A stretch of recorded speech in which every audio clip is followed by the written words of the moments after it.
And welcome back, ladies and gentlemen. We are joined, of course, on the interviews area, I think I'm going to call it.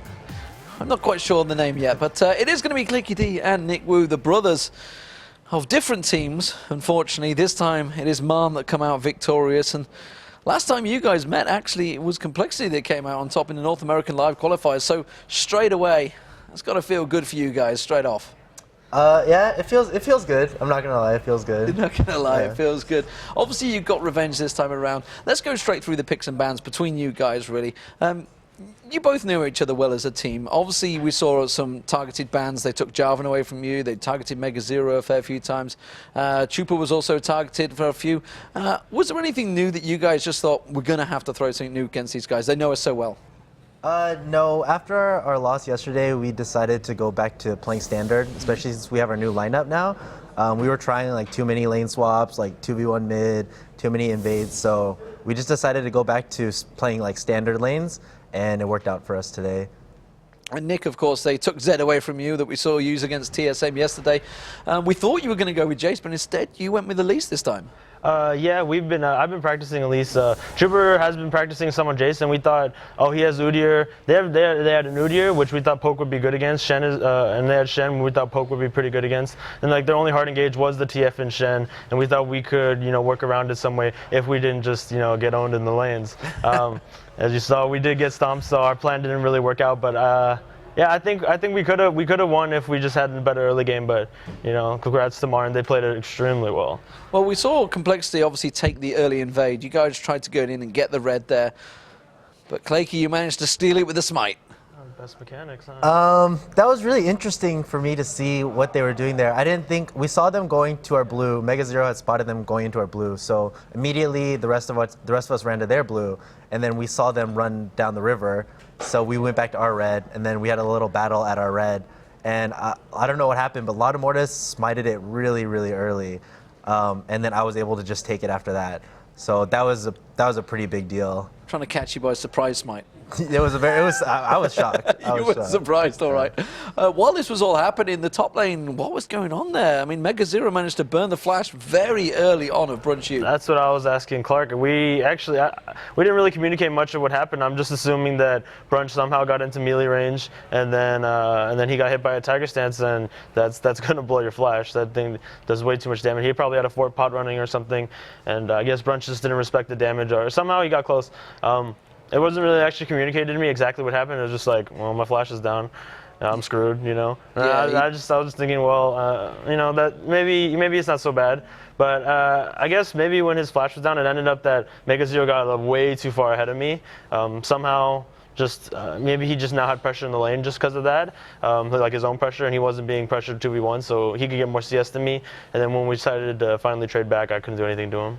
Yeah, by the time I think the support joined him, MIA got back up there. He had used the fort pot, by the way, right at the start, bullied it straight back and shoved him back in there. So it seemed to work out well. And what do you think about that straight away? Mega Zero pulling out Udyr, the first top lane Udyr we've seen in the whole of LCS. I think it's pretty interesting, but I think everybody should have already known that that's what Udyr really does. Like with his Tiger Stance, like you have to respect that if he hits you with that, and he can flash on you, you'll probably die. Like it is like one of the most superior level 1 damaging skills in the game, and I guess maybe it caught us by surprise because nobody else plays Udyr, and then we never seen it with the red pot start with all that bonus AD and all that stuff, and the scaling's terrific and all that.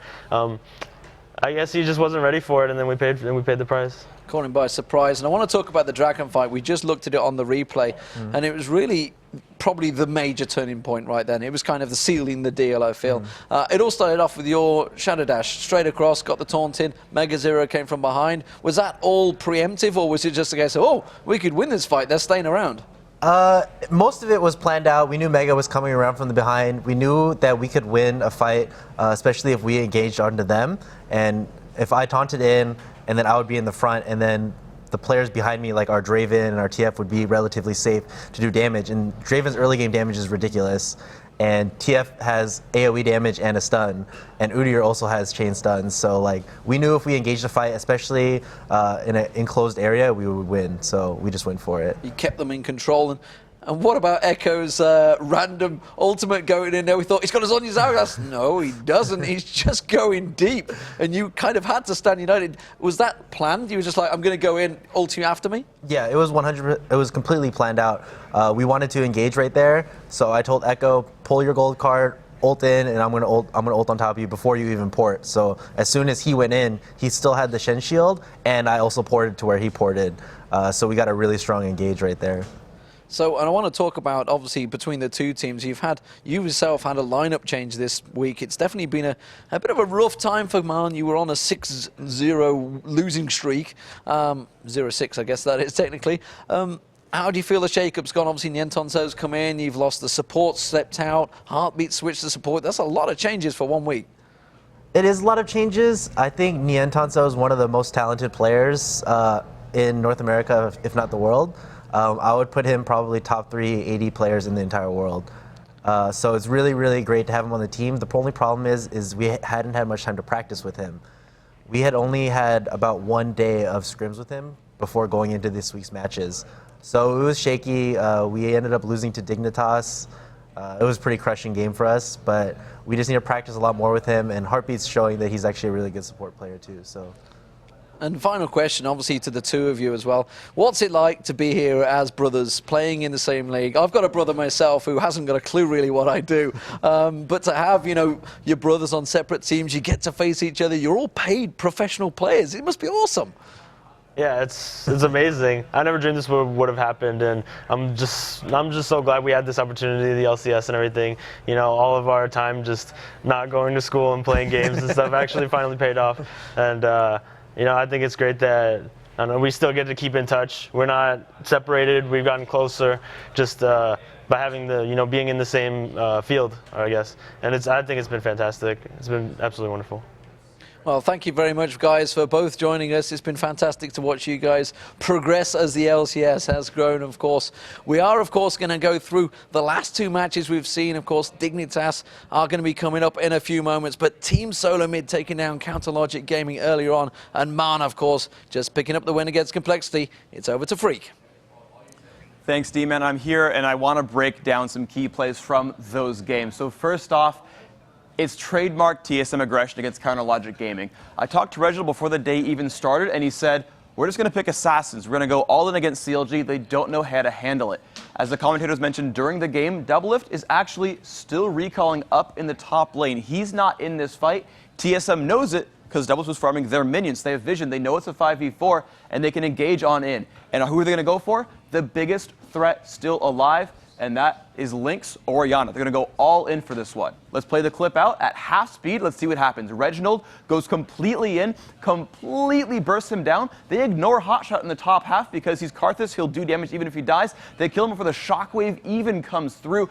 And it's really just the fact that they have more numbers and more damage. They're already ahead. They get a completely 4-for-0 cleanup before Doublelift even shows up. Capitalizing on a 5v4, really, really smart. Now, the second clip, we talked about it a little bit. It's Complexity versus Marn. And Marn's only initiation was Twisted Fate and Shen. He would pop Destiny, get the Stand United, get the barrier, and initiate from there. We roll the clip out, watch him go completely just in the middle of 5 enemy champions, takes a bunch of damage, but he does not care. He's got a team there to help him. Even the Lulu ult comes off. And let's pause right here, because look what's happened in the fight. They've completely split up everybody. Nientonso, whoops. He is completely safe on the left-hand side. Heartbeat, he's fine in the background. They've already sent their AP mid back towards the bottom, so he's completely safe. Brunchy and Chupa are scattered. Nick Wu on an assassin can't do anything either. And so they have pretty much amazing positioning. Let's run the fight out. Watch Nientonso on the left-hand side, gets the kill on MAA with the bleed. Over at the bottom half, Heartbeat and Mega Zero get an easy kill on the Volibear. And it's just cleanup crew at this point because all the damage threats are dead. Nientonso's up with a triple kill. And just that initiation and the ability to split up the other team was so incredibly powerful from Marn. That's a team comp through and through, jumping in, splitting the team off, making it happen. Well, back to you guys at the desk.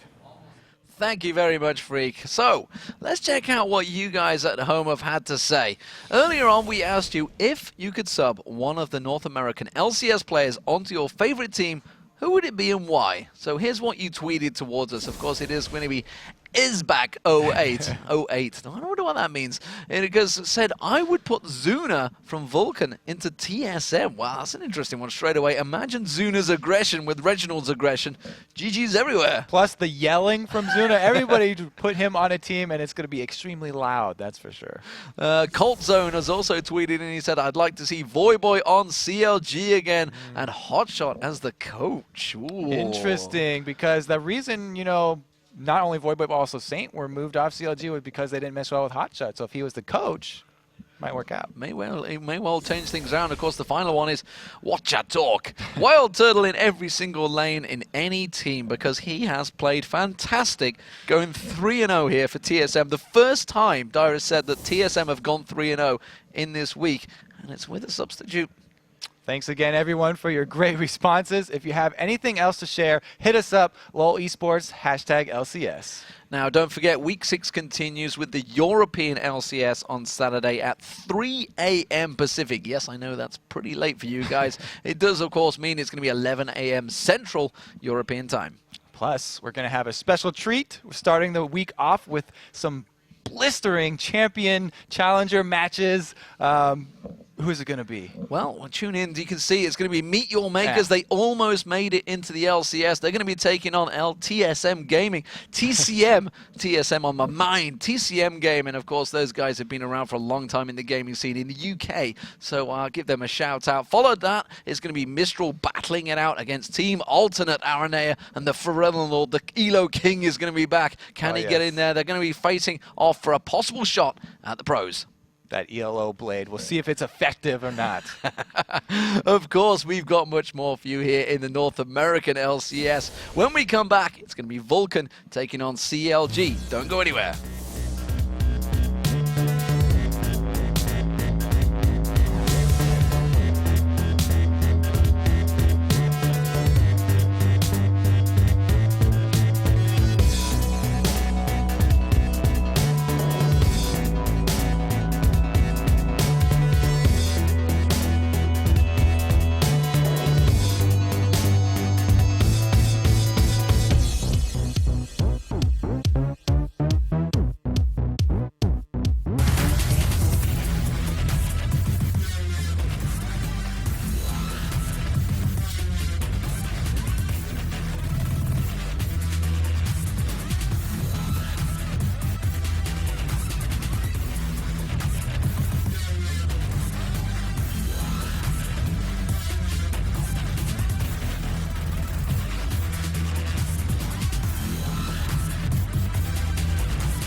welcome back, ladies and gentlemen. I am D-Man, and of course, joining me now is Mr. David Freak Turley. You all know him, you all love him. Before we get into our next matchup, we caught up with the managers of Curse and Vulcan at MLG and asked them what it's like to keep their teams in line. Take a look.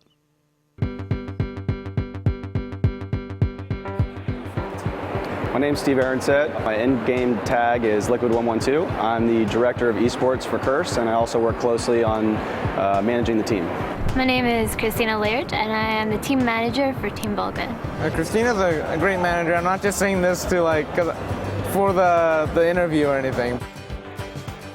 I think having a manager is really beneficial to us because it allows us to focus really just on the game.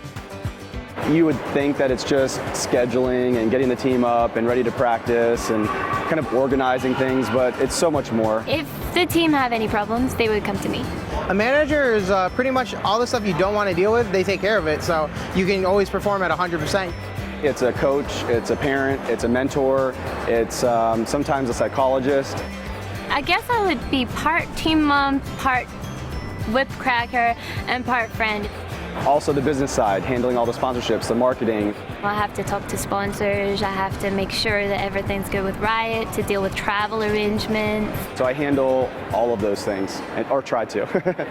I loved watching competitive league, and I really wanted to do something in the scene. You know, I started my career in Washington, D.C. I worked in corporate finance. I was doing contingent workforce implementations. A picture of a Gus was looking for a manager, and one of my friends had just joined that team, and he said, hey, you could be our manager, and I said, done. I didn't quit my job and come and do this and work in a new industry to not do well.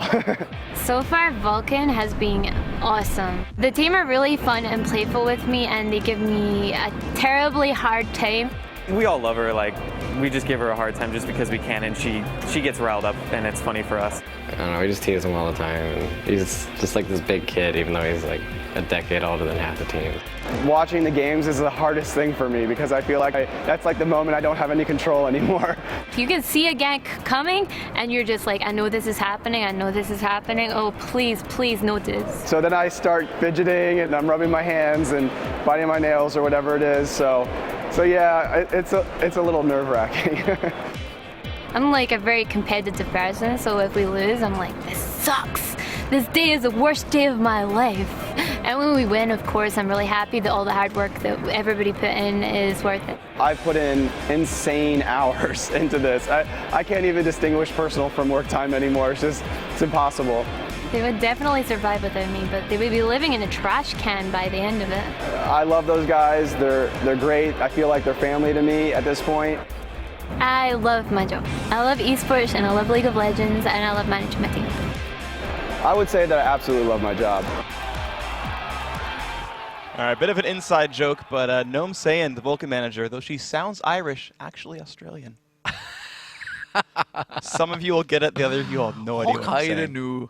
Okay, now, ladies and gentlemen, it is going to be Vulcan taking on Counter Logic Gaming. This is Vulcan's first game of the week, of course. Last time we saw them in action, they had a big upset win against Dignitas.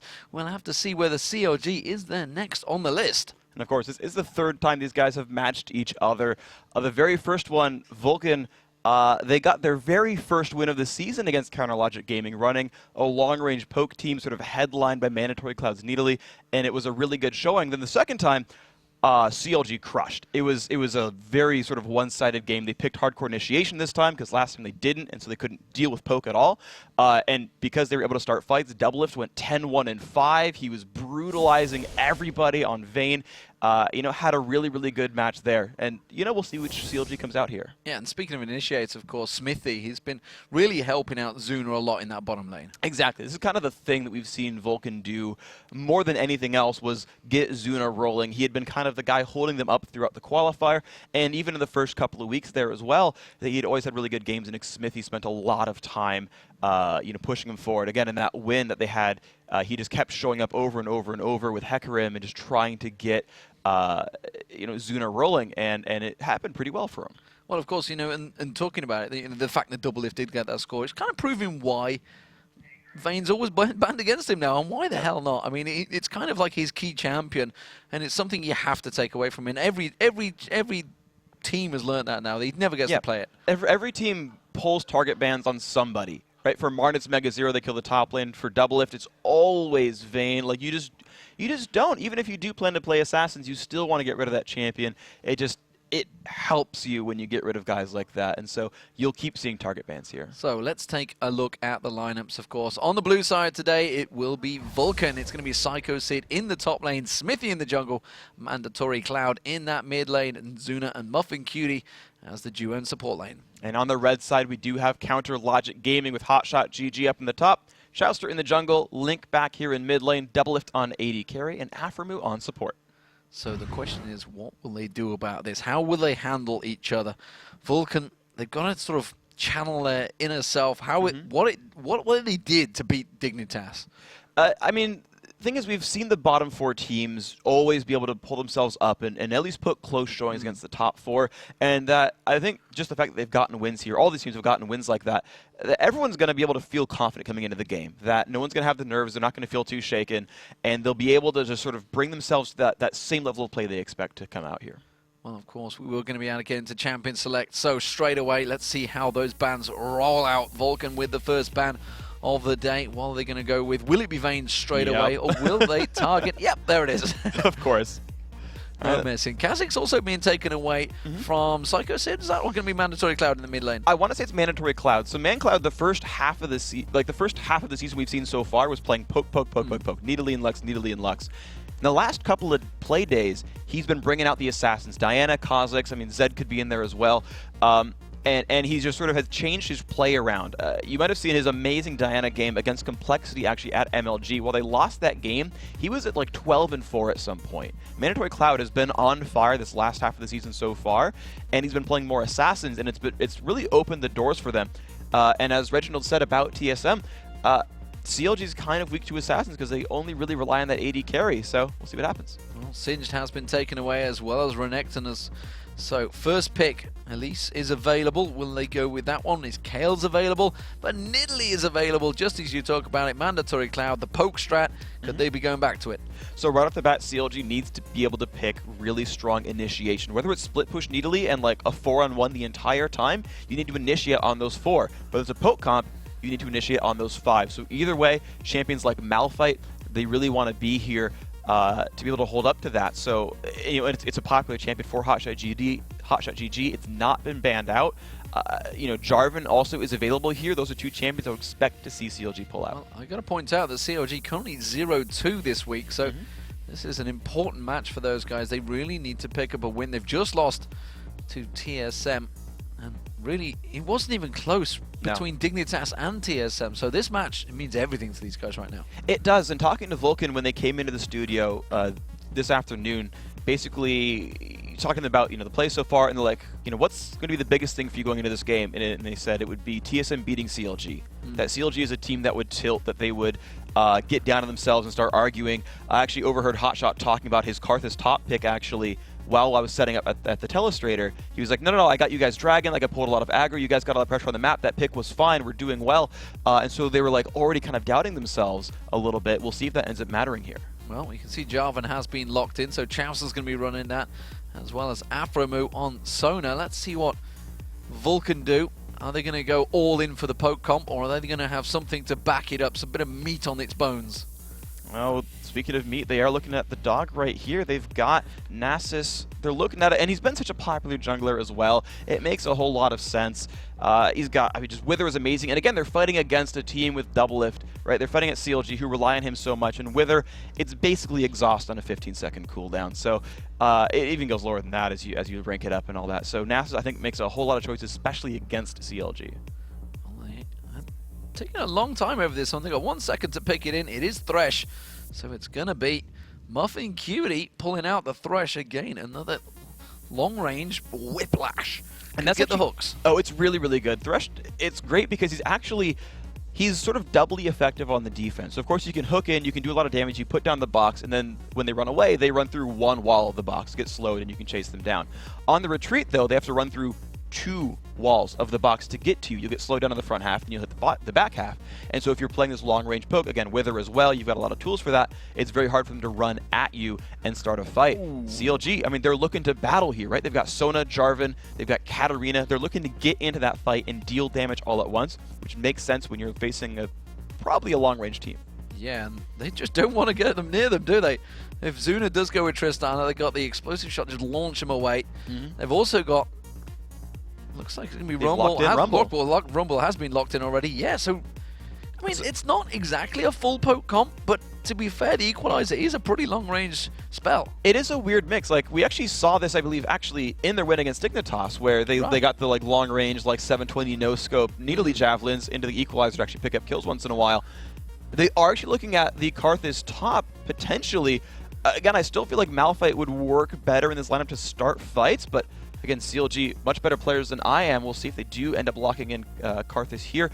Yeah, so Vulcan's lineup really, it's a weird mix of poke and team fight. And I think that's reasonably strong. I think that makes a lot of sense. You go off the back of needly javelins, then when they do come in on you, you've got Nasus ult, you've got Threshbox, you do have Rumble. That makes sense. So you've got this kind of mix here, but as we saw from Complexity versus Marn, just one poker wasn't enough to bring people down, really. Well, they're really unsure about this. When they switch between Malphite, Malphite would make perfect sense to me in this lineup, but he's gone back to Karthus, and it seems they are arguing the point here, and it's possibly going to be double teleport as well for CLG. Let's see whether they stick with it, but that is going to get locked in, so it's going to be Hotshot GG in that top lane again on Karthus. Did get dived out, of course, not really the same dive strategy that Team Solar mid used this time around, so he is going to be much safer, and he could potentially go into 2v1. But we see this mid lane. Are they going to stick together? Will it be Nidalee versus Katarina? I want to expect yes. So, I mean, it'll really kind of depend. I don't see why they would change this around too much. None of these lanes are really crazy easy to shut down than a 2v1. Katarina works pretty well without farm. Karthus won't get shut out unless he gets ganked heavily. Rumble's going to work well without farm as well. And Mandatory Clouds, in a short lane, pre-6 Nidalee is fine. And she'll actually be able to last hit reasonably well as well, because you can't zone her out in mid. And so I don't see why Vulcan would start it, and I don't think CLG will get much if they start it themselves. Well, I gotta say, being over in North America has given me one benefit. We get some funky music during the picks and bans. We don't get it in Europe. I just feel I want to get down with that music, but nevertheless, that point aside, we have had the lock in there from the champions. What are we seeing between these two comps? Obviously, we've talked about the fact that there is the poke. We have the Nidalee, but it's not always necessarily a poke comp just because Nidalee is in there. No, it actually allows her to play a late game role with Zuna as well. You've actually got a lot of late game power. Nasus scales throughout the game, and I'm not just talking about Siphoning Strike. His ultimate dealing percentage max health damage will keep scaling. And you have a Tristana with both Rapid Fire and Primal Surge from Nidalee, and he's going to be putting out a lot of damage, Zuna. Now for CLG, though, remember, they've got Katarina and Karthus here, so they've got a crazy strong team fight. The actual 5-on-5, if they're grouped up as a little ball, CLG's got explosive damage. Explosive damage, here we go. We are underway. Let's see if that damage does pay off for Counter Logic Gaming on your screens. They are going to be playing as the red team, and Vulcan chasing, trying to take CLG to 0-3 for the week, which would be devastating for any CLG fan out there. But Vulcan, can they manage to do it just like they did against Dignitas? Similar type of strategy. Will it work out? And CLG going to be ready for it. They would have seen that match. Yeah, well, what's going to happen right here, though, is Vulcan are going to beeline for that blue buff to put a ward down. We saw TSM do the same thing, where they know that they're going to give Hotshot blue buff at level 1 and go to the side lane with blue buff, so they know that actually Hotshot's going to be bottom, or at least start there and teleport somewhere else afterwards. Honestly, they could have Karthus grab blue and then teleport top and run a standard lane, but they know getting the ward down on Golem will be really powerful. They can stop him as Reginald did in the TSM CLG match, and that's going to be their first big play. And CLG's actually going to play around that a little bit. You're seeing them play a little bit up. No, they finally got the ward down, but they had moved forward a little bit to try to watch for that. Now we'll see what happens after. Well, they used the pink ward as well, and that's a lot of wards already used up by Muffin Cutie just to get that singular ward in the blue buff. Blue bush, sorry. And he actually bought a whole stack of wards at that start. So pink ward's been used up already. Used the Explorer ward earlier on. As you can see, it's going to give them that vision. And we talked about, how many wards CLG plays down against Team Solo mid. When you're starting to invest that much vision, that much coverage, then you kind of have to back it up.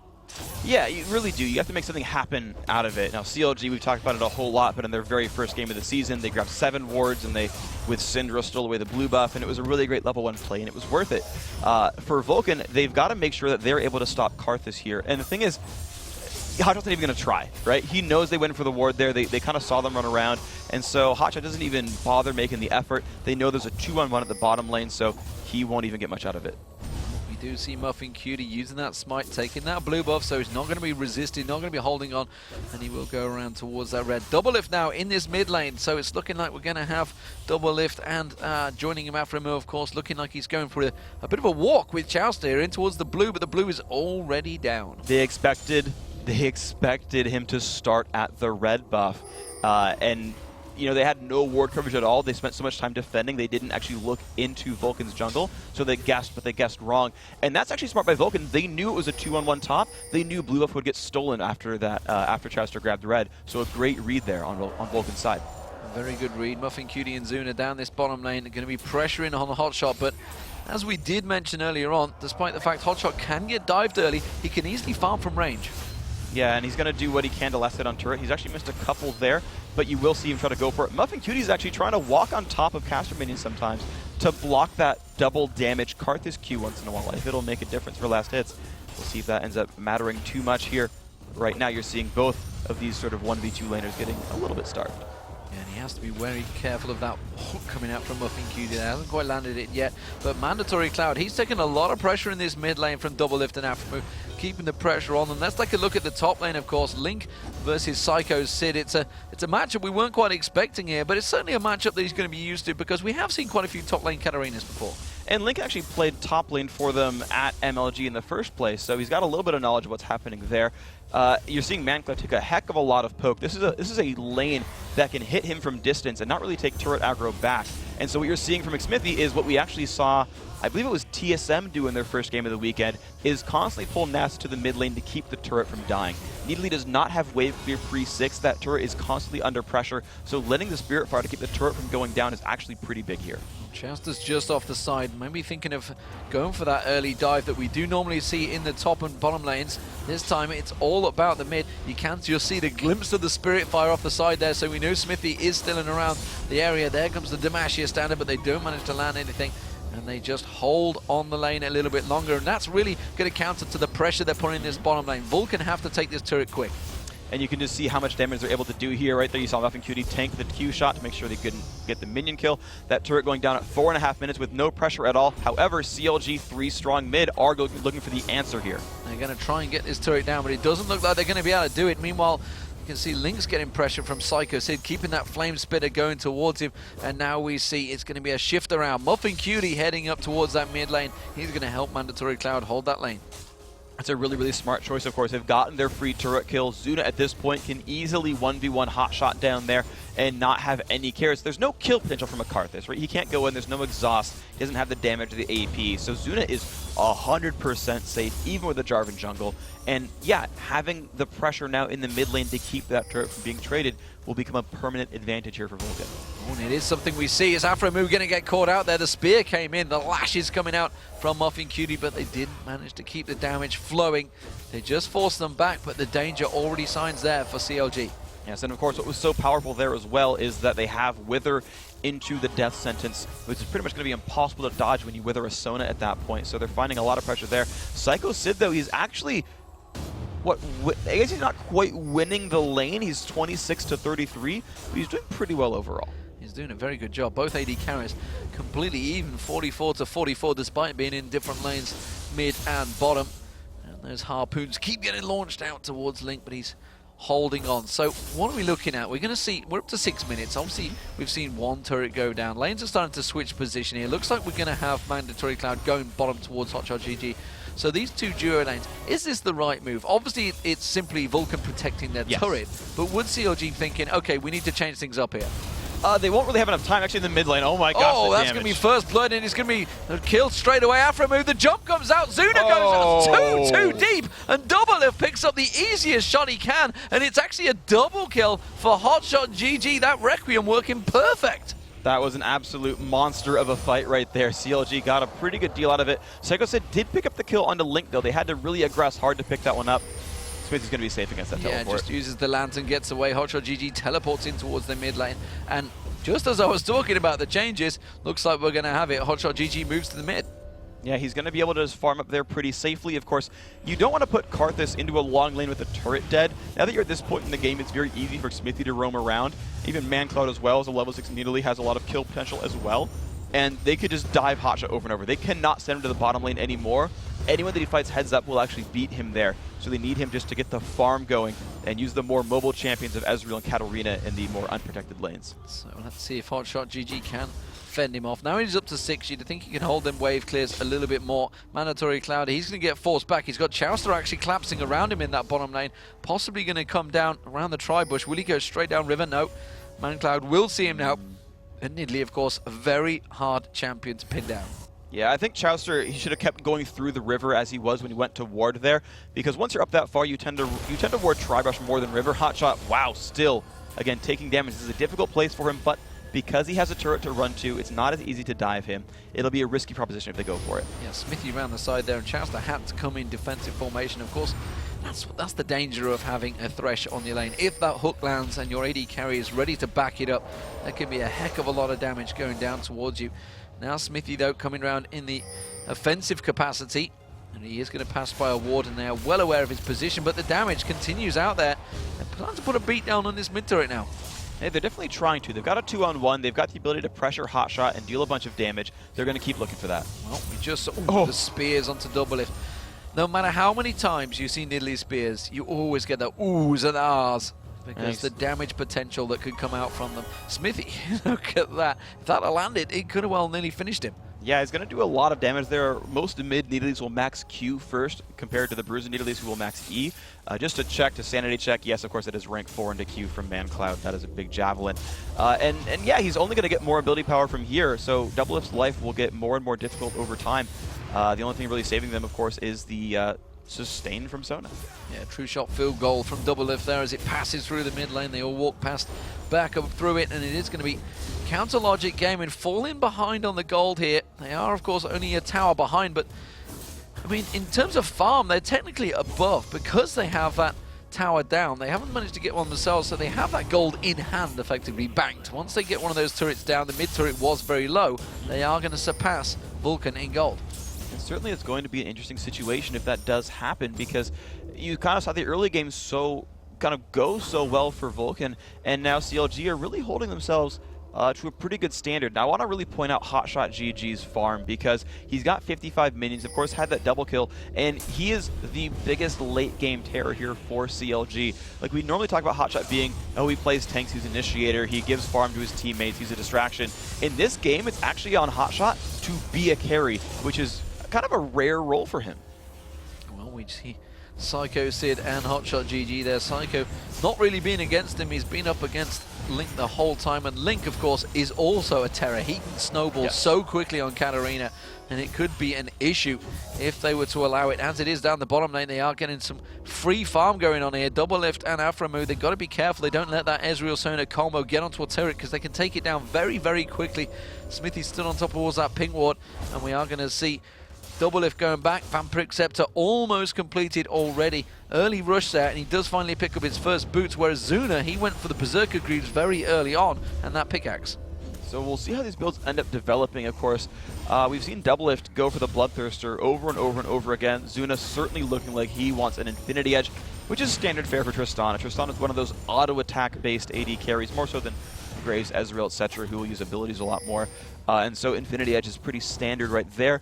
And I'm curious to see how this sort of pans out, because you're going to see more damage come out from Zuna. You're going to see gigantic javelins from ManCloud. And really right now, CLG are about to spike in power really hard. They've learned all their ultimates. Hotshots is back up, and they've got a Katarina now at level 9. That's probably the biggest power spike for Katarina. She'll slightly go down a little bit compared to someone like Karthus, who's going to keep going up more. And so this is kind of the time where like CLG could look for Dragon and just sort of fight around the fact that they have a level 9 cat. And remember, Link is up the top there with Psycho Sid, but They have teleport. He can come Yes. down and join that party at any moment. He is going to back off. Let's see whether he goes. It's sort of Mandatory Cloud taking a little bit of damage from Doublelift and really winning out that exchange, to be honest, Doublelift is. So Man Cloud struggling on that one, and it does look like a Dragon attempt coming out. There we go. They went back for a couple more items to make sure they had what they needed for the fight. The Lantern goes down. They know that CLG is starting this, but I don't think they have the numbers at all. They don't have the numbers. They do put that ward in that corner. They also throw the hook out, trying to get the last-minute steal, but it's not to be, and Chowster smites that one down, no problem. All right, so there is CLG using their numbers advantage. Of course, if a fight did start, just a teleport away Link was. You can see now that Vulcan, you know, oh, this could be rough for Zuna. Well, they're going to engage on him. He does have the Lantern down, and Zuna is pulled away from that one. Remember, CLG, they only need a couple of hits on this mid turret. It was already taken very low early on. You can see it's below half health already. Could try and commit to it, but instead, Vulcan quickly react. They get back in there, and that buys a little bit of free time for Mandatory Cloud in that bottom. He's going to go back, had that Chalice of Harmony early on. Let's see what he picks up. He's going to be back. It's an Athene's and Holy Grail. Alrighty, that's always going to be nice for him. You just want that Javelin spam when you're needily.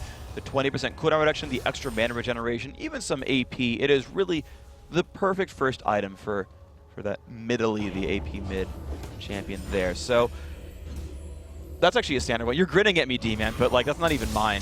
I mean, I guess it's still good, so, you know, thank you, Internet. But again, you know, we look at these matchups, and they're just so equal sort of across the board. And other than that first kill, like, no one's doing anything all that different. I mean, CLG did a good move, capitalizing on the power spike and the teleports. They took a dragon away, but no one's going for crazy dives. I thought we'd have more against this Karthus, but Chowster's been spending a lot of time. Smithy, can he dodge these? He's got to dodge, keep dodging as well. I think he was kind of baited because the Lantern was there and he was just sticking around. He's like, no, I'm fine. And then suddenly, Muffin Cutie left him alone. So he had to run away from that one. Zuna going back up towards the top. So the AD carry is switching round. They're going to try and keep pressure on towards the top turret this time, which means you can see Link coming down. He's going to start off the blue buff for Hotshot. And that's, of course, going to be just great for Hotshot overall. Again, you get Karthus in the mid lane, makes it easy to grab blues. Just there's a whole lot of reasons to put him there. Again, he gets to farm in the short lane, and that's just really standard course. But he's going for a max magic penetration build, which is not something we see a heck of a lot. It's more of like a top laner assassin sort of buy, where you tend to see Katarina players pick that stuff up, and most Karthuses go for like the fast death cap, maybe a Rod of Ages, and they stack AP. So it'll be interesting to see how that build pans out to a more AP-focused build. I think it'll still work well, of course. But again, kind of going back to what these teams are doing, you know, Vulcan have not really been trying to force down Hotshot despite being a generally unsafe champion to lane with. You can fight from range, but you can always flank him.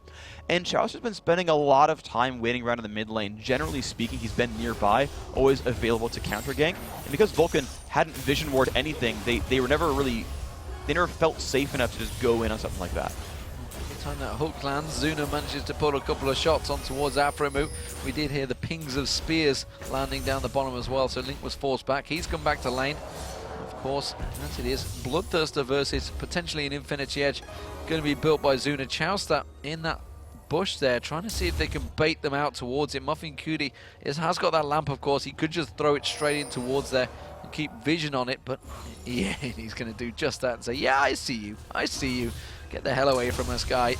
You're not going to fool us. It's a really smart choice. It's one of the best. Well, I shouldn't say one of the best because there's so many good things about him. But look at the burst on the Hotshot. Ignited. I think he'll live, though. Last tick.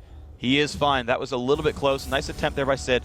That's one of the nice things about Thresh, though, is you can check brushes and look for ganks like that. Yeah, the equalizer not quite on tilt there. Didn't quite land in the right place. Lash comes out there from Muffin Cutie, just whiplashing on towards Doublelift, keeping him in check. As it stands, though, the mid lane is being pressured because Hotshot's had to go back there. Smithy with the wither, and there is Mandatory Cloud and Psycho Sid picking up that mid turret. It's 2-0 in turrets for Vulcan. Yeah, that was overall a really good move by Sid. Again, he saw the gank top lane. He knew there was no one there to counter gank him. Burned Hotshot's flash to make him leave equalizer range, and then just simply pulled up the teammate. Said, guys, we have a 2v0 at the turret. Let's take this down. It's a free one. It's going to be the bottom turret, top turret that Chowster is coming around. They're already pinging it. They have got Smithy coming up, though. He's going to come around there. And Chowster's already put his Demacia standard down. It might mean he's going to have to burn the flash, and he does. Oh, man, he used that just to reveal and see if Muffin Cutie was coming. And, of course, he was. His mid-turret, though, a great trade by CLG. They saw that Vulcan ran top, and they got that one. And there's going to be an engage on the top lane. They're going to go in. The box goes down, but the crescendo follows. Muffin Cutie has to flash out. They've got a Cataclysm on towards the turret. The turret gets taken down. Great Great play from Doublelift there, getting in there, and that's going to be a pickup, a double kill for Link as he teleports into top, and that was a whitewash as everybody teleports in. Hotshot GG with the Requiem takes down Zuna, and that was a complete destruction from CLG. All 5 members diving on that top lane. Absolutely great fight from them. They had a 5-on-4 basically. They knew exactly where everybody was. ManCloud's actually looking for the Son of Chowster. He's got good damage. Oh my God. The spear, the ignite. Oh, one more tick would have done it. And you feel one more paw, that pounce, whatever would have gone onto Chowster. He may well have finished it off, but he gets away with it. It does buy but ManCloud time to push him towards his mid lane, though. That's going to be one of the strengths of Nidalee, even in the AP version, who's not as, like, resilient on these like one-on-one like trades. Still has good damage, but if you go for her, she's, you know, a little bit squishy. But he does have that split push power still, of course. But CLG, that fight was just so strong from them. They knew they had the 5-on-4. The teleport Katarina is just so good. And it's one of, I think, my favorite champion to watch in competitive because she just explodes fights out of nowhere. Teams will just engage battles knowing that they have this cleanup crew available. This red hair just kills I didn't have a good term for that. She has red hair and kills everything. It's Katarina. And it's not the Vulcan manager. No. Nice. Yeah, it could have been.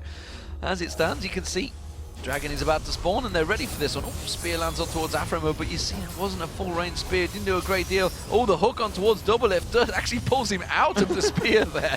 Not quite working in tandem there. Oh, that one hits though. Good damage there. But yeah, they didn't actually have the ultimate ready for Psycho Sid. He actually came down a little bit late. So the thing is, Vulcan had it timed, but they weren't all in position in time basically to make that fight happen, even though they had full knowledge of when that went down. So a slight misplay by them, of course a great pickup by CLG, and because they feel so strong in this mid game, because you know, when you make moves against a poke team, they can't easily get in on you, right? There's no good initiation from Vulcan really whatsoever. If CLG keeps dictating the pace here and taking dragons like this, there's not a lot that Vulcan can do about this. Well, there's huge advantages being built by Doublelift here. The Wither gets thrown down on him from Smithy. They're going to try and go aggressive, but they don't really have the positioning for it.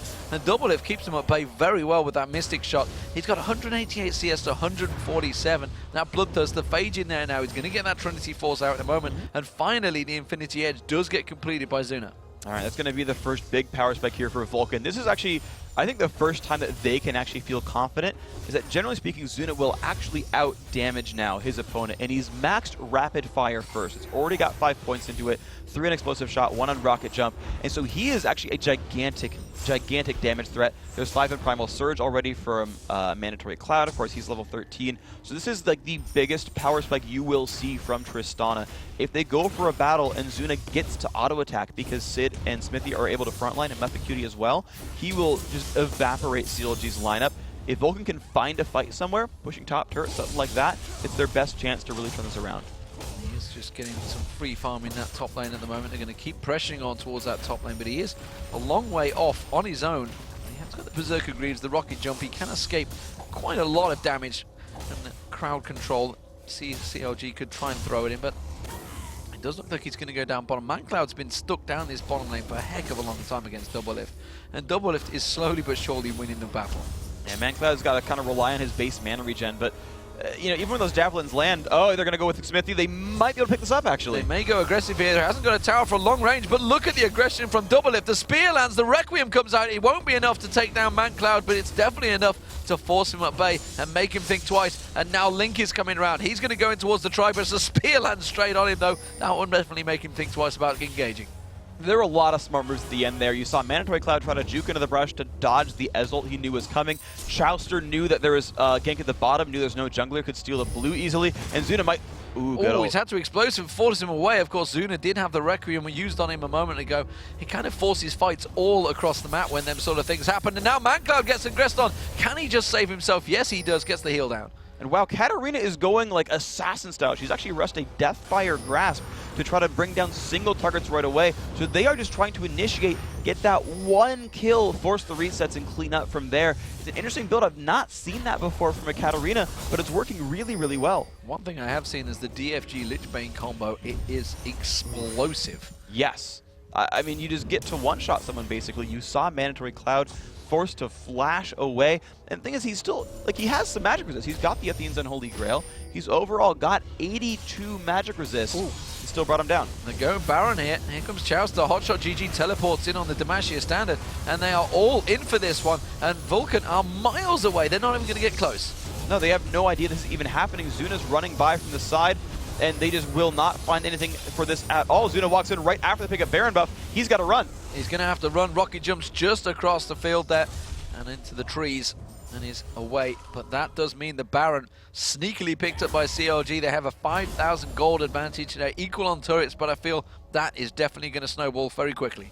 And that was actually a really, really good play by CLG. That really feels like them back in Season 1 and Season 2. They were so good at doing that, unless you had Hotshot fail his Shyvana ult over the wall. Otherwise, you had just a great way of winning games. CLG would do that. Actually, I wouldn't say frequently, but often enough that you could call it something that CLG did.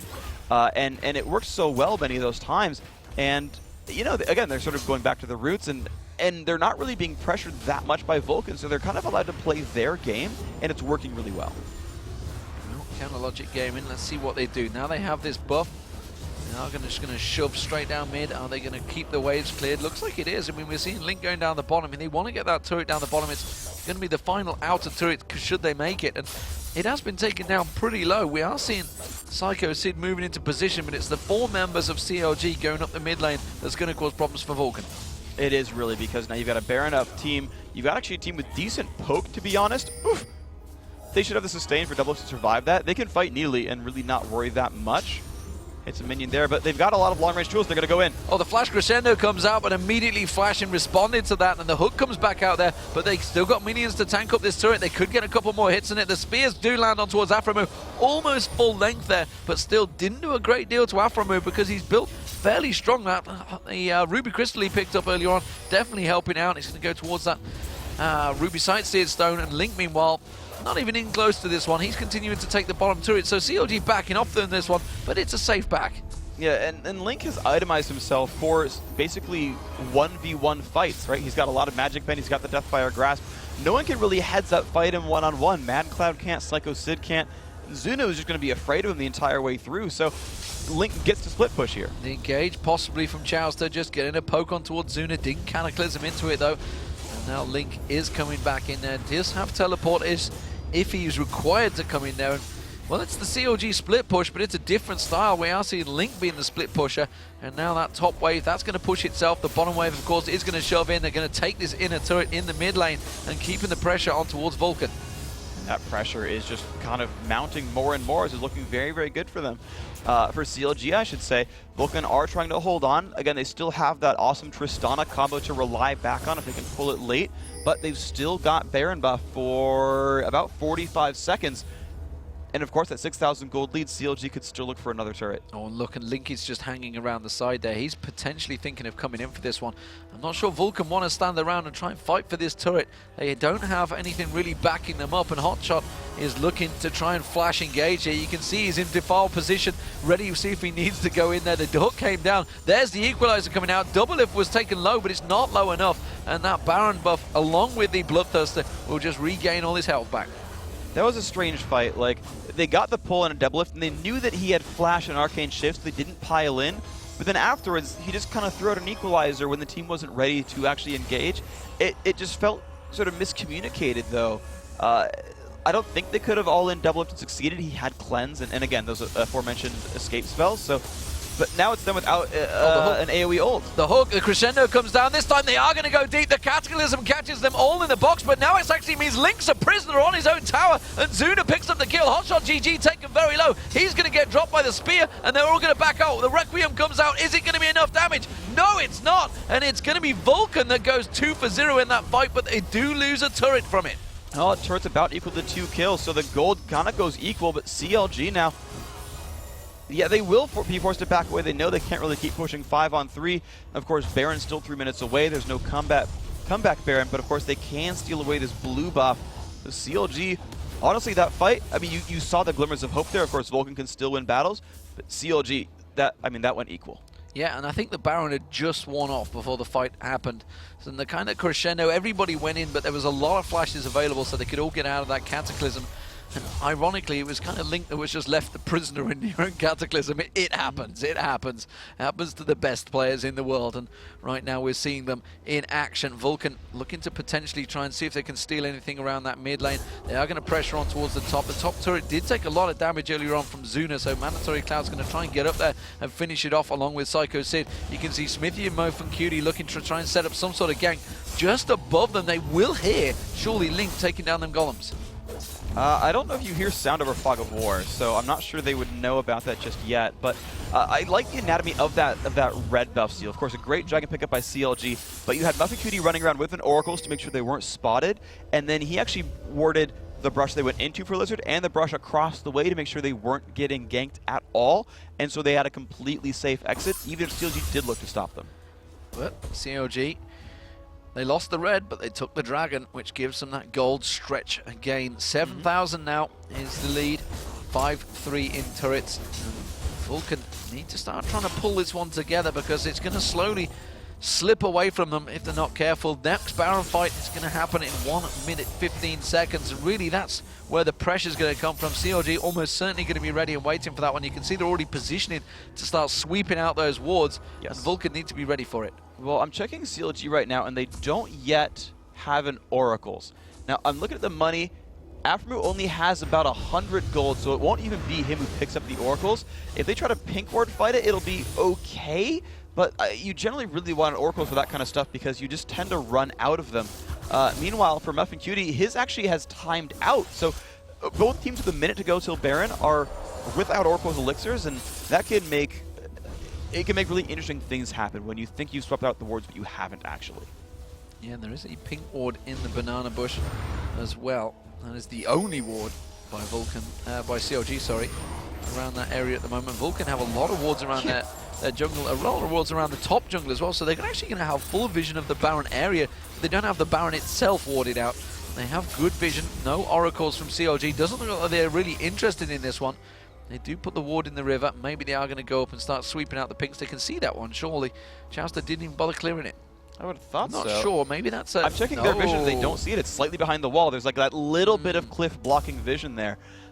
So they actually don't know that ward is there. That's going to be surprising because they would wait in that brush. CLG have started it, and the thing is, because they use teleport and flag toss, they're actually not in vision. This is actually blind right here. Absolutely blind, and now we're seeing Muffin Cutie. He's backing off. The rest of Vulcan not ready for this one, and it is going to be CLG. Now they're pushing forward to it, but they've already taken half of it off. Doublelift joins the fight. They're going to get it before they can react to this one. Smithy comes running in, but he's too late, and now you're going to see Link going in there. The arrow comes in. The spear, the spear goes in, but it doesn't land. And, well, look at that. CLG hit and run once again. That was a very, very impressive move by them. Again, the flag toss over the wall juked all the wards. None of Vulcan's wards were actually in the Baron pit, and they said, yeah, hotshot, run, teleport, don't risk getting spotted. We don't have oracles, we can't sweep the wards, you've got to go in from the fog. And so it was an amazingly nice move. And Vulcan, Muffin Cutie, he wasn't with his team. They couldn't engage the 5-on-5 because they didn't have 5 people, even though a lot of CLG were low on health. Yeah, now he has the Oracle in his bag, but he isn't going to use it because there's no reason. CLG are knocking on the inhibitor door, and they may well be able to beat it down because they have that Baron buff. They have that big gold advantage, which equates to a bit of an item advantage. Of course, that 8,000. Rabadon's death cap now been picked up by ManCloud. Does mean those spears are going to do a lot. If they can land some of those to start just chipping down CLG, it may give them second thought to try and get on towards those inhibitors, and you can see they're already backing off. Yeah, the interesting thing though for CLG is that they have Baron buff plus a Sona, and so if they do decide to go for the siege, landing 1 or 2 javelins won't stop the push. It'll just slow them down a little bit, and they'll have to be a little bit cautious. But generally speaking, it's you know, and they even have a Warmog's armor on Chowster, who's the only frontliner there, so he has a bunch of regen. They're collapsing on Link here. They're looking to go for it. Smithy's going to come around. He's got the support. Zuna is also going to come around there, but look at that. The Wither goes down. They should have enough to close the gap. You can see Zuna gets rocket jumps in there, does put the aggression down. Link turns around, tries to go aggressive, but straight away he gets shut down, hooked in, and they weren't having any of that one. They do manage to take down. That's 1 Baron down. Hotshot eats a spear, meanwhile, from Mandatory Cloud in the mid. and that is going to stop their ability to push in right here. And the thing about Zuna as well was he had such great reflexes on that fight, because again, Requiem is available for CLG, so he had to Buster Shot that as fast as possible. Link almost put him in Requiem range, which, despite being a really well-orchestrated 3-on-1 dive, would have made it a free 1-for-1. Absolutely would have caused problems. Doublelift picks up the blue buff there, getting in, taking Vulcan's blue buff away from him. The ward's starting to run out for Vulcan here, so they need to get out and try and plaster out their own jungle, try and get some cover on it. The Oracle has been used by Muffin Cutie, so they're going to try and sweep out. You can see that's why they're moving as a pack around their own jungle. And CLG, meanwhile, they're going to keep the pressure on. They're pushing up mid. And here we go. We're going to see what they can do. Of course, they don't have Link, but he has teleport if they do get into a fight. The problem is they still have to deal with a very, very buffed up Zuna. He's actually picked up a Negatron cloak to try to survive Karthus and Katarina. So smart choice there, because he's the really only persistent damage output in the fight. Rumble's a little bit too spiky, and Nax is a little bit too unreliable to say, yes, they're good damage dealers. Again, same for Mancloud. He's got to rely on skill shots. We're going into melee form on a squishy champion. So Zuna must survive for Vulcan to win a fight. But if he is safe, he out-damages Doublelift. CLG wisely moving around. That final inner turret down that bottom lane is going to get shoved up. Link's clearing out the waves, and the rest of the team going to come around. Chowster's just going to tank it up, and Doublelift with support in there is going to get that poke down on it. The wave will come in with Link, but Mandatory Cloud comes back in with the rest of Vulcan to try and keep them off it. Well, we'll see if that ends up happening here. You're again seeing CLG forced a little far around. Baron buff is timing out. Again, they only have 4 of them. Baron's only got 30 seconds left. So, they've got basically this last minion wave. If they go in on the wave after this, Baron's gone. Well, put the wards out across so they can full vision. Doublelift takes a spear. The chops there. It is going to be Vulcan keeping him at bay. The spears continuing to go out, and they're keeping him well away from the turrets here. It's working well for Vulcan here. They're keeping him off. It's just not showing that there's a 9,000 gold difference between these teams. Well, they've made sure to grab a lot of wave clear, which is really, really important. The NASA Spirit Fire max, but they found Chowster. Now he's a Warmugs Jarvan. You can't all in a Warmugs Jarvan. It's not going to happen. But again, yeah, they've brought a lot of wave clear here. They've got explosive shot on Tristana maxed by this point. Plus the Nasus, they do okay here. The problem is the Requiem's going to come down. They've got a giant wave pushing on towards that top lane, and somebody is going to have to deal with it from Vulcan here, and they realize they are going to lose that final inner turret. That's 6-3 now. CLG slowly but surely clawing out all the advantages. Ward gets cleared out, and it is Zuna that's had to go up towards that top lane. As soon as he shows himself, will CLG go aggressive? Chowster does get pulled in. That's not the one you want, Muffin Cutie. No, it's not, and you're seeing the team poke through a great ult. It's on a Doublelift. He's forced to run away. They're going aggressive, but they haven't got Zuna with them. CLG could turn this one around on them. A flash ult Sona could just end the game right here. That CLG could easily re-engage and close it out. Mancloud, you've got to be a little bit afraid. Link's off to the side. They found Muffin Cutie. They do find Muffin Cutie. He gets Lash. Cataclysm comes down. They're on towards Muffin Cutie. Smith is going to tank it up, and that was just about done right there. Now Zuna, look how far Zuna is away. He pushed up that lane all the way, which is why CLG were trying to go aggressive, but ballsy play from Vulcan there. I mean, Zuna's just running around to grab farm. He now has enough money for Last Whisper. Last I checked, he was at 800 gold. Now he's at 1,600. So he will have a big damage spike now. Again, he realizes he's fighting a Jarvan whose flag still grants armor. There's a huge damage spike when Last Whisper is completed, and as, again, their only real damage source, Zuna does need to be channeled farm to have an effect on this game. Yeah, Vulcan thought they had enough wave clear just to survive it. They only lost 2 flashes. That wasn't terrible, but CLG, they have been pushing very strongly. They are pushing and causing problems. Zuna did go for that Last Whisper. It's built up for the Phantom Dancer as well. Needs to try and pick that one up. See what he goes with next. Knew he needed some lifesteal, which is why he got that Vampiric Scepter in there. May go Bloodthirster indeed. Because he stopped at Zeal. Well, Muffin Cutie is with the Oracle. He's got an Oracle on, he's got one in his bag. He definitely wants to make sure Vulcan won a fight for this next Baron. Yes, and this is going to be hopefully the first time that Vulcan times these buffs properly. They've always been 30 seconds late to the party over and over and over again. The Dragon earlier where Psycho Sid wasn't quite on the right half of the map. The Baron where they just didn't have quite the ward coverage and they showed up after CLG took it down. They've got some damage, but they don't have anyone to follow up on Aphromu. They had the Javelin, but he can heal. He can heal himself up. The Wither and the hook on Aphromu certainly gave him pause for thought there as he was trying to go around with Chowster to try and just clear it out. He is going towards the top lane. Meanwhile, the rest of Vulcan trying a little poke in towards that mid there. They have those 2 wards, which is going to give Muffin Cutie plenty of cash back for that Oracle he's already picked up. Spear lands on towards Hotshot GG. These are the things they need to start avoiding because if they could just keep on chipping away with that spear, it would definitely give them issues when it comes to a team fight. I like what Hotshot's actually done with his build, by the way. So with the Magic Pen, he went for Leandri's Rylays. He went for a slightly tanky, very damage over time-based build to say, if you run through me, you're going to get burned out. And he actually just picked up just a null Magic Mantle because he knows really only Javelins are going to hurt his day here. So I don't think he'll even turn it into anything, really. He just wants a little bit of MR to survive the fights better. Doublelift putting a couple of Mystic shots on towards the Baron there. Blue buff is going to be the pause of fight, and it's going to get hooked up.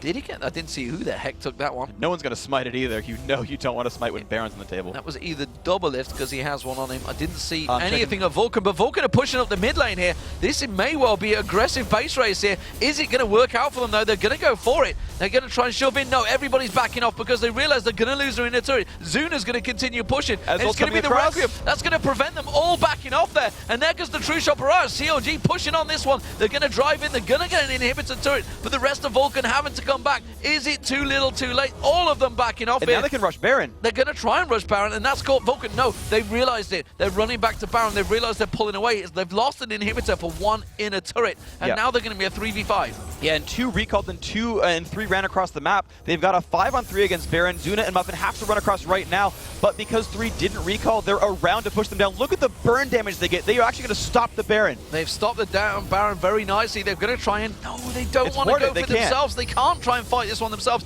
but the rest of the team now coming around. Zuna and Muffin Cutie have joined them. Now they're going to try and stop CLG from going back. The spear comes in. The hook lands on Hotshot, but they can't see it. They've kept the Baron tagged, and he's doing a lot of damage to Vulcan now, and CLG realize this, and now they're thinking of turning it around.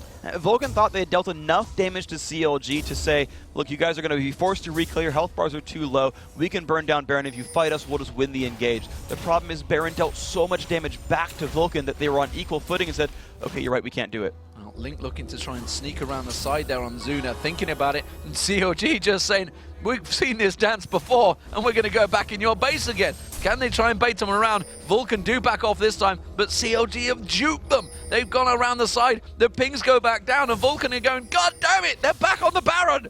Well, the funny thing is, those Afromu's running so low on mana, just a Philo Stone for regen. He's got to save enough for Crescendo, which costs 150. He's only at 226 right now. So he's only got 1 heal every, 12 seconds or so to keep up with mana regen. So the sustain's not super high from CLG. They can get poked out. They are back on Baron. There is a ward in there, though, so they can see full vision of this one. Vulcan, they are close by. Hotshot gets hooked in, but Muffin's got nothing to back this one up because the rest of his team weren't around there. Now they're on towards Hotshot. GG. In comes Smithy. Can they get the steal? Is there enough? He got it! He got the steal! And that's going to be Hotshot. GG going down. Smithy paid the price for it. Doublelift managed to take him down, but it is going to be Hotshot down. He's 1 for 1, but it's going to be the top laner for the jungler. And now Vulcan, they're going to turn and run. The hook comes in. He missed it! He missed it on Doublelift. It forced him to arcane shift away, but that hook missed. Psycho Sid puts the ward down. He's going to come back around. Equalizer will be back available in a long way, so he's going to try and get pressure on towards them. He will catch on towards Afromu, and there's going to be the spear comes in. The flame spinner on towards Afromu. Afromu goes down. Now Vulcan, they can push on towards the top lane. Zuna pushing in towards the middle inhibitor.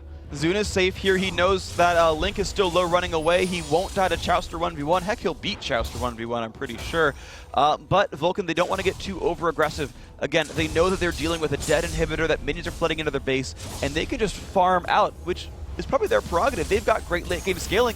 Farming it out's okay. Farming it out is working well, but it does manage to give a chunk of gold back to Vulcan, a gold lead that they were desperately falling behind. Has managed to pull them back in it a little bit, give them a bit of a glimmer of hope for all the Vulcan fans out there against Counter Logic Gaming. CLG, of course, they are 0-2 this week. Will they go 0-3, or will Vulcan manage to throw this one back towards them? As it stands, it's definitely CLG with a big advantage, but they are certainly being taken a run for their money by Vulcan here. I thought the plays were going to go back and forward. I thought CLG completely had juked them, but Vulcan managed to go in.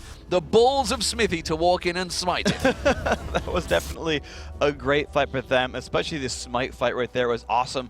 And yeah, Vulcan's ability to sort of survive. I mean, the CLG, most of the Baron baits have been perfect from CLG. They've played almost all of them perfectly, but Vulcan just did the great split on that third Baron, some in the base, some to stop the Baron attempt, just enough. Of course, Dragon, Vulcan's not even going to try anymore. And heck, most of that gold lead you see now, that's CLG just religiously taking Dragon over and over. They must be at 5 now at this point, and it's given them a really, really good lead. Since the first one, they've always picked them up basically right on respawn. Well, they are shoving in towards this bottom turret again. Remember, they put a lot of damage down to it before. Spears continuing to be thrown out by Mandatory Cloud. He got himself a Void Staff last time he went back to keep them spears doing more damage, and you can see the turret was on half health. They may engage here. Psycho Sid goes aggressive. The hook lands on Chowster, but again, as you mentioned, you don't want to Warmox Jarvan.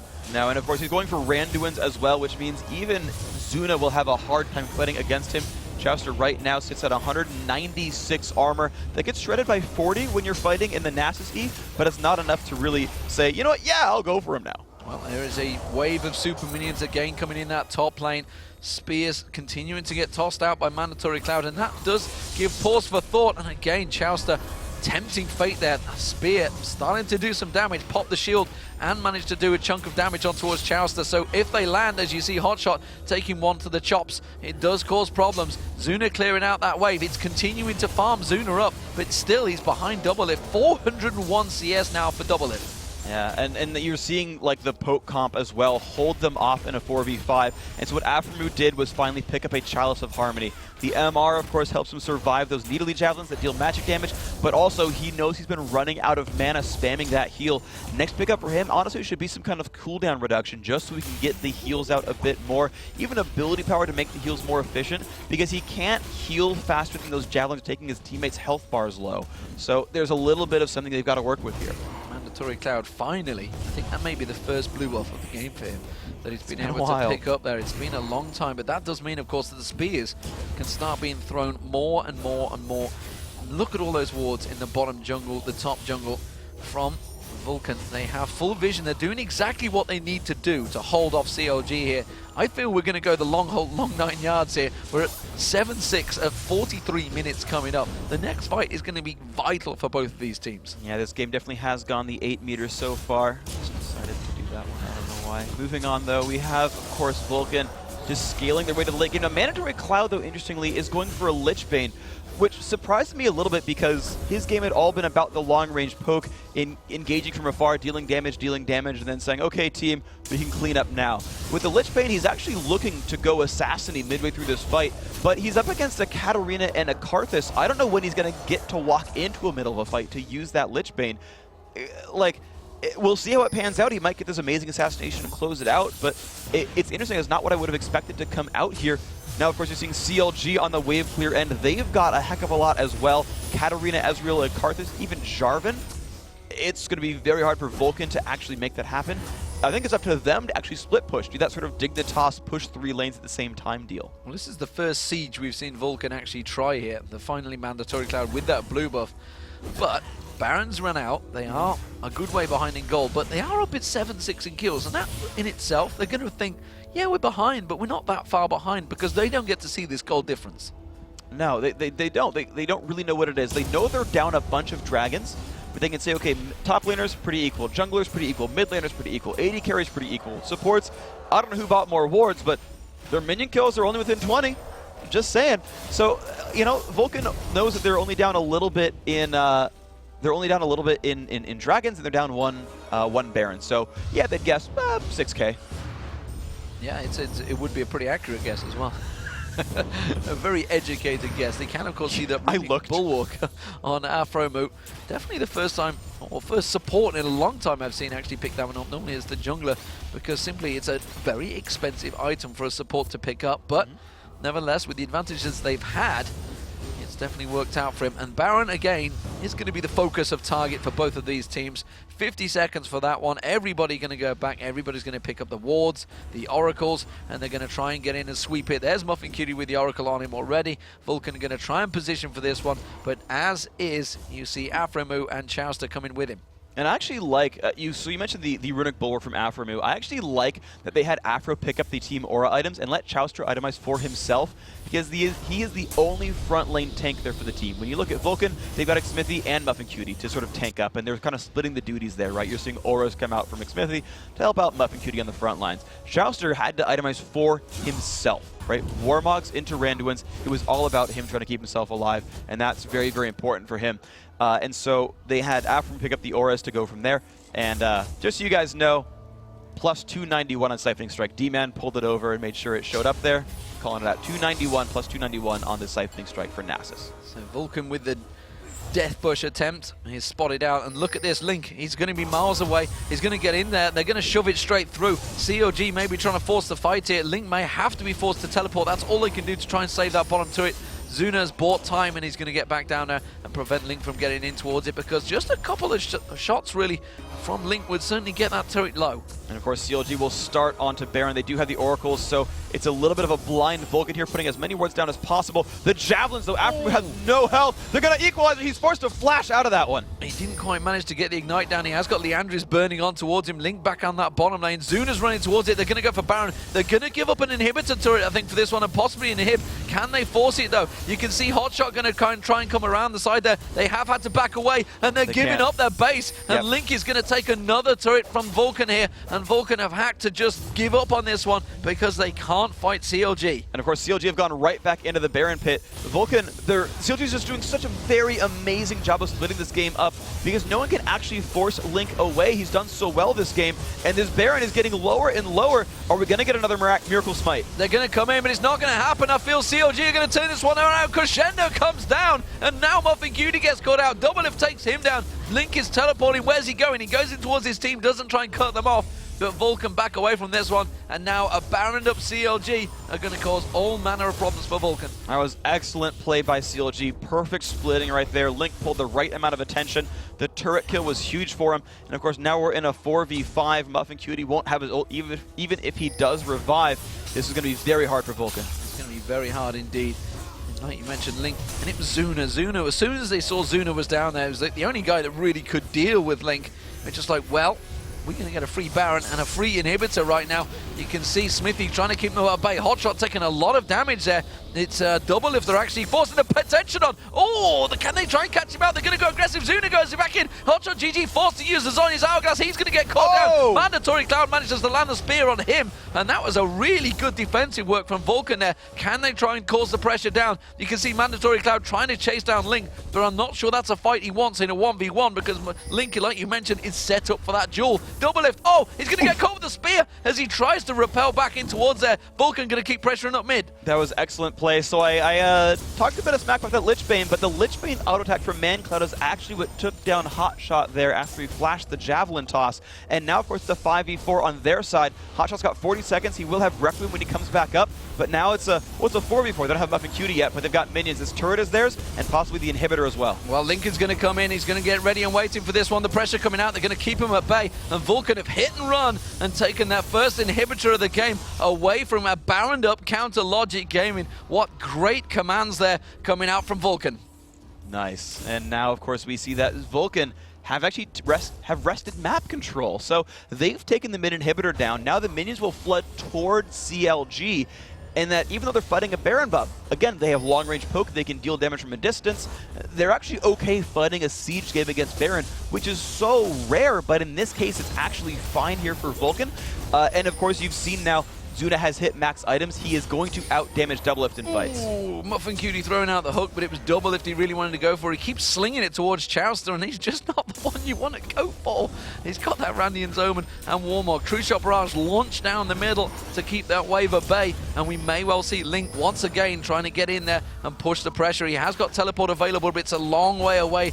It's going to be a good, minute away, I think that is, before he gets that teleport. 2 minutes exactly. 2 minutes, that's a long time for them to do it, so which means they can't split push. Vulcan keeping the pressure on despite the fact CLG have that Baron.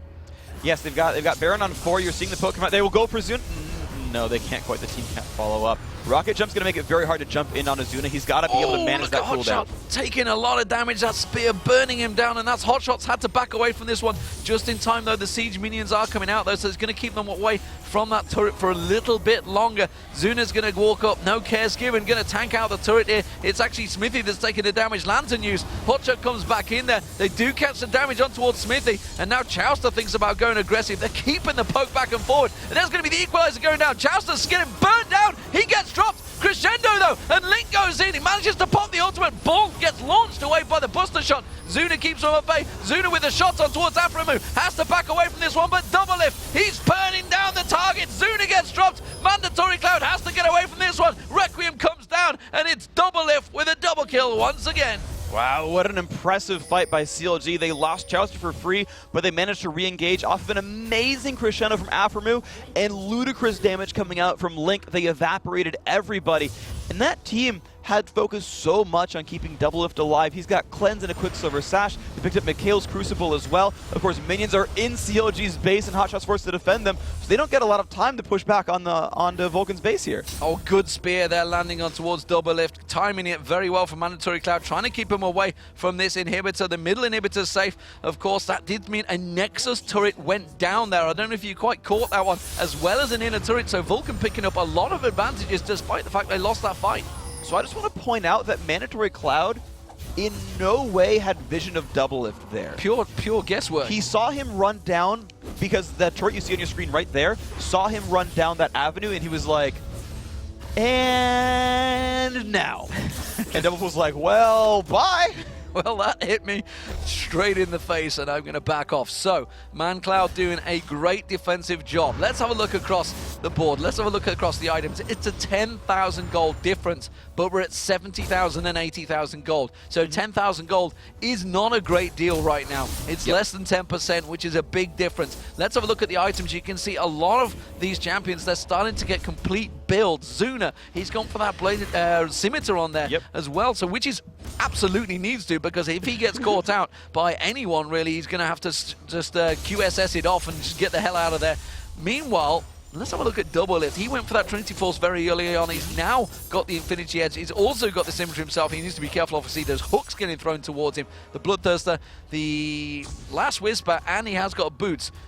Interested to see he has got boots, because often you get this time and he just says, well, that's it, I'm going to sell the boots. He's more interested in kiting, really. This is sort of trademark Double Lift. He actually picks up defensive items quite a lot. Actually went Mercury Treads over Berserker's Greaves, but he's gone Furor Boots plus everything else. So he's super kitey. It'll be almost impossible for that team to catch Double Lift. Now, Vulcan's team is not about assassinating. He's not really under that much threat of getting dived in a fight, so that's fine.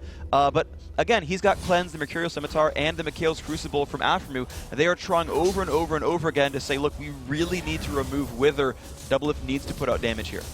Well, ManCloud is going to get himself that blue buff, which means the focus of Poke will be coming back out again, and he'll keep those spears landing. Those spears do a lot of damage right now. They're going to continue to do more and more damage as the game progresses. We did see Chowster actually get shredded down by Zuna, so that is really, because we're into the danger zone. 54 minutes almost of this game, and it's showing that no matter, despite the fact he's got that Warmog, Zerandian's Omen, all that item and armor stacking, it doesn't matter because Zuna's a beast right now, as well as Double Lift, and look at that! 2 shots onto Double Lift, and it nearly melted him. Yeah, and Zuna could have potentially rocket jump for that, but his flash was down. Maybe he could have played with the Lantern, but he would have been caught out if he didn't get the kill there. Wow. Or he could have been, I should say. That may well give them the Baron. He's going to have to go back. He's trying to lifesteal his way back through the minions. It will be enough, but he's only going to be coming back about the 3rd health as he comes into this fight. Zuna's just going to melt this down very quickly. Smithy, of course, keeping that Spirit Fire on. The hook lands on towards Hotshot GG. See, Link's going to teleport in. Another spear. Oh, he's going to go down. It's going to be a beautiful finish there. And now Chowster's going to get pulled in. He uses his jump, but it doesn't matter. Zuna melts him down. Aframu manages to get the cancel. Oh, and he's going to get melted. Muffin Cutie taken so low. You can see the Zonya's coming out from Link, but he gets hooked in there. Zuna picks up 1, picks up 2. He's going to get the triple kill. Double Lift trying to lifesteal away at the back there, and now they're going to go back onto Baron. It is Double Lift, the only man alive, and it's now Vulcan with the Baron 5-man standing, pushing up mid. And there's only Double Lift alive. He is up against the world right here. That was almost a perfect initiation, sort of counter-engaged by CLG, but he had to immediately Zonya's Link there, and then it exquisitely timed. I mean, Shunpo is instant cast. Like, you can't miss that, right? And he got immediately hit by the hook. And it looks like Vulcan are going to go in. I don't think Double Lift can do anything about this one. Look at that again. 2 shots. Zuna comes in. Bam! It's an ace. There goes the Nexus turret. And the Nexus follows. Vulcan take the win after 55.5 minutes over Counter Logic Gaming. That gives Vulcan their first win of the weekend, their only game of the weekend, but it means CLG a 0-3 this week. Oh, that is harsh, and I think that puts them below 500 in win rate as well. I think they've now got more losses than wins on the season. But I wanted to sort of recall that last second of that game where we had the player cameras in the bottom and you saw Zuna in the bottom left. That was an empty chair before the Nexus even died. He killed Doublelift, attacked move the Nexus, and like shot out of his chair yelling. I could hear him through my headphones across the studio. He was already up saying, "We got this. I'm out. I gotta hug people." Like Zuno, gotta hug people. I gotta hug people. And you know, it goes. The big important part about this game that we didn't actually mention at all is that Afromu is formerly on Team Fear, which was Vulcan beforehand, of course, on that team. Used to be the AD carry that Zuna's now filled that role. But fantastic play, really. And you've just got to question, I mean, that whole Baron dance that was going on was really where everything changed. We thought CLG had outmaneuvered them with Link going down the bottom, but it seems that Vulcan just managed to hold on, I think, down to Mandatory Cloud's awesome spears. It was Mandatory Cloud's awesome spears and Muffin Cutie playing an amazing, I'm going to say it again, amazing Thresh. That was phenomenally played. Well, let's take a look at the last Baron fight that just happened. Freak, take us through it, because this was pretty fundamental. So there's the hook. They get a lot of damage, some free damage there. They get the teleport and they're afraid, but they're like, oh, Hotshot's killable. They yell and they find it. And Shouster thought his team was able to go in. Because Hotshot got brought out, his team actually disengaged. If they were there to fight on top of Jarvan, you would have seen all of Vulcan evaporate. I mean, look at those health bars. Nobody's got health left. But because there was not a single reset given, because the team wasn't quite there on time, I mean, that was so volatile. That was very nearly like a triple kill or a quadra kill for Link, but the health bars were just high enough. They got Hotshot without dealing any damage from him. They got Chouster for free.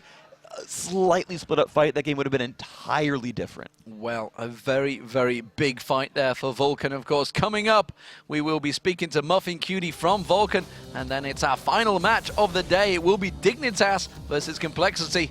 We will be right back.